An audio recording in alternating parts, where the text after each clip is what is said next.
नमस्कार दर्शकबिन, हजुरले हेर्दै हुनुहुन्छ पोल्ट्री नेपाल टिभी। म सन्तोष अधिकारी आज फेरि नयाँ भिडियोको साथ उपस्थित भएको छु। र धेरै साथीहरू जुन छ आफ्नो पढाइ सकाएर +2 सकेपछि या केही आफ्नो पढाइ सकाएपछि अब कुनै जागिर नपाएपछि चाहिँ सबै साथीहरू के हुन्छ, कृषि पेसामा लाग्ने सोच्नुहुन्छ। र यो कृषि पेसा कस्तो छ, के यसमा लगानी गर्न राम्रो छ कि छैन, कृषि पेसामा पनि सबभन्दा सजिलो र राम्ररी आम्दानी लिन सक्ने खाले र बिना रिस्कको लगानी केमा छ हैन कृषि क्षेत्रमा पनि। र यो जानकारी जो छ धेरै साथीहरू, नयाँ साथीहरूले जानकारी पहिले नै जो छ गर्नुभन्दा पहिले नै नभएको कारण चाहिँ धेरै जो छ कृषि क्षेत्रमा चाहिँ धेरै जो नयाँ किसान साथीहरू हुन्छ अहिले जो छ घाटामा हुनुहुन्छ। त्यही भएर साथीहरू कृषि पेसा कस्तो छ, के यसमा लगानी गर्दा राम्रो छ कि छैन, के यसबाट हामीले जो छ आफूले सोचे जस्तै आम्दानी लिन सकिन्छ कि सकिन्न, त्यस सम्बन्धी आज जानकारी लिएर आएको छु। साथीहरू यो भिडियोलाई अन्तिमसम्म हेरिदिनु होला। र हजुर मेरो च्यानलमा पहिलोचोटि आउनुभएको छ भने भिडियोको तल दिएको रातो सब्स्क्राइब बटनलाई क्लिक गरी साइडमा दिएको बेल आइकन दबाउन नबिर्सनु होला। यसले के हुन्छ कि मैले आउने समयमा हजुरहरूलाई अरू पनि पोल्ट्री सम्बन्धी बिजनेस सम्बन्धी भिडियो अपलोड गर्नेछु जसको नोटिफिकेसन हजुरलाई सबभन्दा पहिला पाइन्छ। र साथीहरू कृषि क्षेत्रमा पनि तपाईँको तरकारी उत्पादन, कुखुरा, अन्डा, मासु हैन अनेक थरी छ साथीहरू। र हामीले गर्दाखेरि चाहिँ हामीले अब लगानी हामीसित कति छ साथीहरू, पहिला चाहिँ हामीले आफ्नो लगानी हेर्ने, हामीसित 5 लाख छ कि 10 लाख छ कि 20 लाख छ कि 50 लाख छ कि करोडौँ छ हामीसित लगानी, त्यो हेर्न पर्यो। हामी अब कुखुरा पालनतिर लाग्ने हो भने कम्तीमा पनि हामीसित अब कति कुखुरा, अब नर्मल त 100-200 पालेर त हामीले व्यवसाय गरेर र आफ्नो टाइम वेस्ट मात्र हो।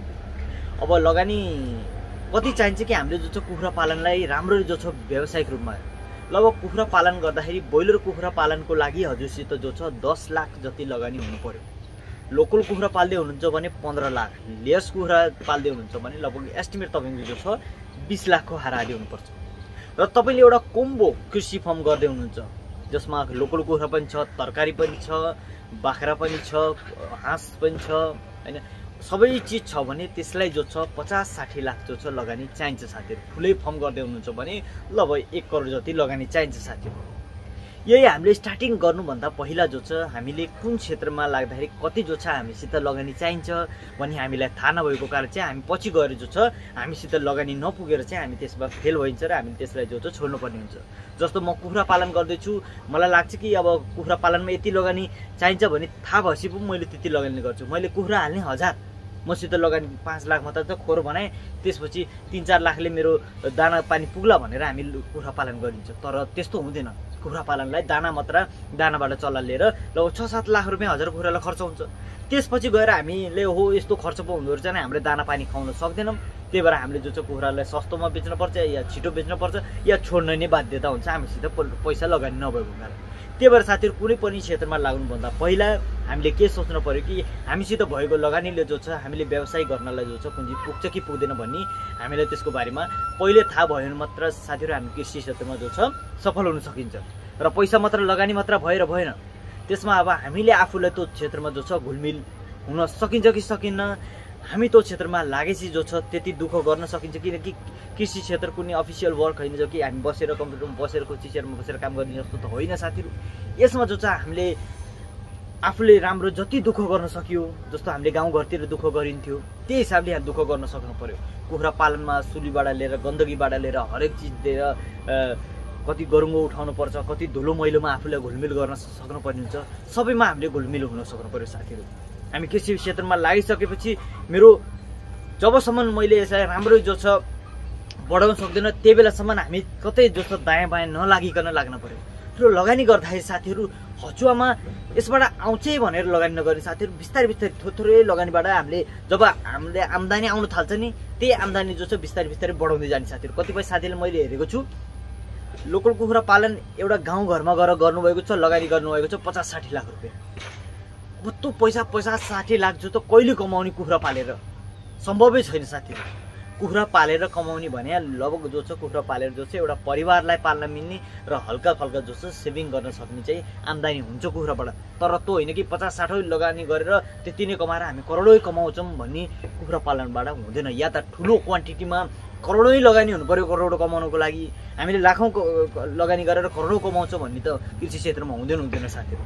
किनकि लाखौं लगानी गरेर करोडौं कमाउने भने त्यो अरू कतै होला, तर यो कृषि क्षेत्रमा चाहिँ हुँदैन साथीहरू। लाखौं लगानी गरेर करोडौं कमाउने भने अहिलेको समयमा साथीहरू, पहिला जो चाहिँ स्टार्टिङमा थियो, तर लाखौं लगानी गरेर करोडौं कमाउनु चाहिँ सम्भव छैन साथीहरू।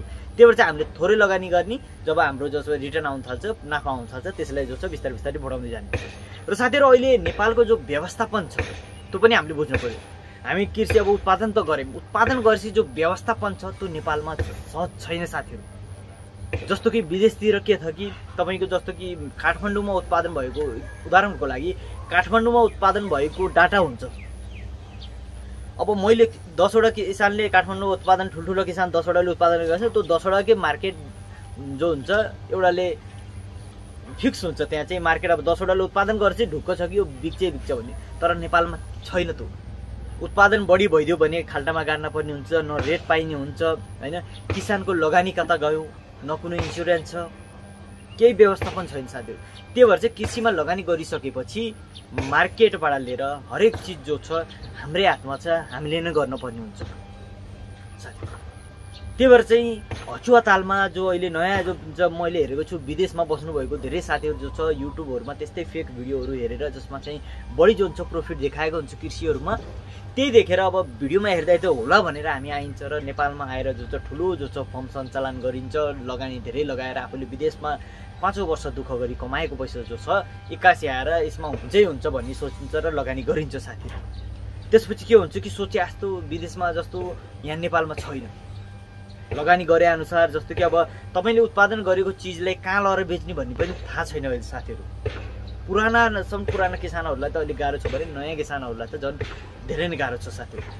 त्यही भएर साथीहरू मैले भिडियो बनाउनुको कारण के छ कि मैले त्यस्तो धेरै जो छ देखेको छु किसान साथीहरूको पीडाहरू, जसमा चाहिँ यही कारणहरूले जो मैले हजुरहरूलाई भिडियोमा भने, यही हामीले सोच नपुकाएर चाहिँ जो छ किसान साथीहरू जो छ सधैँ जो छ घाटाहरूमा हुनुहुन्छ। त्यही भएर साथीहरू त्यस्तो नहोस् भनेर भिडियो लिएर आएको। कृषि क्षेत्रमा लगानी गर्नुहोस्, राम्रो छ हैन, किनकि कृषि क्षेत्रमा जो छ लागु पर्नु राम्रो हो। किनकि अहिले जनसङ्ख्या बढ्दै आउने हो, जो छ खाद्यान्नको चिज हो झन् डिमान्ड आउँदै गर्छ, झन् बढ्दै गर्छ। कृषि क्षेत्रमा लाग्ने जो छ अलिक कम हुँदै छन्। कृषि क्षेत्रमा लाग्न राम्रो हो। यो पहिले पनि जस्तो कि अब लकडाउन भएको थियो हैन, त्यो बेलामा कुनै समय यस्तो पनि आएको थियो जुन बेलामा चाहिँ पैसाको भ्याल्यु नै नहोला जस्तो थियो, मान्छेलाई खानेको चिज मात्र चाहिएको थियो। त्यस्तो बेलामा किसान जो छ भगवान जस्तै थिए, उनीहरूसित मात्र उत्पादन थियो र अरूलाई जो छ कति गाह्रो परेको थियो। त्यो अब पसलहरू सबै बन्द थियो, कहाँबाट ल्याउने, कहाँबाट खाने। त्यो बेला चाहिँ किसानहरूलाई चाहिँ गाह्रो थिएन, किसानहरू चाहिँ भगवान जस्तै थियो। त्यो बेलामा किसानको जो भ्याल्यु थियो मान्छेहरूले त्यो बेला बुझेको थियो, ओहो किसानको भ्याल्यु के हुँदो रहेछ भनेर। तर साथीहरू नेपालमा व्यवस्थापन जो छ सिस्टम छैन हैन। त्यही भएर चाहिँ सिस्टममा हामी बसेर काम गर्न सकिँदैन सिस्टम नभएपछि। त्यही भएर चाहिँ हामीले लगानी गर्नुभन्दा सबै सोचबुझ पुकाएर मार्केट बुझेर जुन ठाउँमा हामीले व्यवसाय गर्न लागेको छौँ त्यो सबै जो छ बाटा पुगेर मात्र लगानी गर्नु होला साथीहरू। हजुरलाई अब जुन फिल्डमा हजुरले लगानी गर्दै रहनुहुन्छ त्यसको सम्बन्धी हजुरलाई जिरो जानकारी छ भने त्यस्तोमा लगानी किन गर्नुहुन्छ साथीहरू। कृषि मात्र एउटा व्यावसायिक होइन साथीहरू, अरू पनि अनेक थरी व्यावसायिक छ जसमा हजुरलाई केही जानकारी हुनसक्छ। जसमा जानकारी छ त्योमा लागि पर्नु साथीहरू। कतिपय साथीहरू मैले हेरेको छु कि कृषिमा धेरै नाफा छ भन्नुहुन्छ, कमाउन सक्नेले महिनाको लाखौँ पनि कमाएको छ, नगर्न सक्नेले लाखौँ डुबाएको पनि छ साथीहरू। व्यावसायिक भने कस्तो हो कि या नाफा नै हुनसक्छ, घाटा नै हुनसक्छ साथीहरू, त्यो हो व्यावसायिक भने। अब जागिर कसैकोमा हामी गएर जागिर गरेको छ भने महिना 20,000 पनि हामीले काम गरेर 20,000 आइरहन्छ भन्ने त्यस्तो छैन साथीहरू। व्यवसाय आउनु नै सक्छ, नआउनु नै सक्छ साथीहरू। त्यही भएर साथीहरू कृषिमा लगानी गर्नुभन्दा पहिला चाहिँ एकदमै विचार पुऱ्याएर गर्नुहोस्। नराम्रो छैन, गरेपछि राम्रो।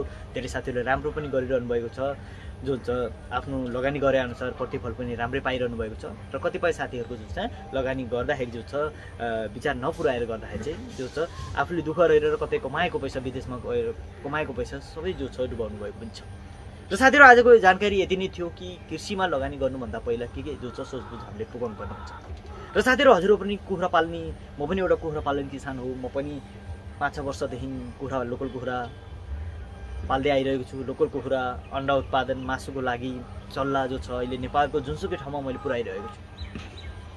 र हजुरहरू पनि कुखुरा पालन व्यवसाय बन्न चाहनुहुन्छ भने भिडियोमा मैले नम्बर दिएको छु, यसमा सम्पर्क गरी जो छ हजुरले पहिला जो छ खोर बनाउनुभन्दा पहिला डिटेलमा जानकारी लिनुहोस् यो नम्बरमा। के छ कुखुरा पालनमा, के यसमा लागि पर्दा राम्रो छ कि छैन, यसको पालन सम्बन्धी जानकारी बुझ्नुहोस् हैन। मैले अरू पनि यो युट्युब च्यानलमा त्यस्तो कुखुरा पालन सम्बन्धी डिटेलमा जो छ सम्पूर्ण भिडियो अपलोड गरेको छु। यसमा गए पनि हजुरले हेरेर पनि कुखुरा पालन सम्बन्धी सम्पूर्ण जानकारी लिन सक्नुहुन्छ साथीहरु।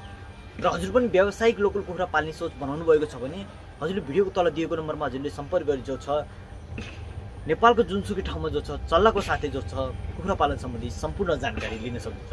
र साथीहरु आजको लागि यति नै, फेरि भेटौँला अर्को भिडियोको साथ। धन्यवाद।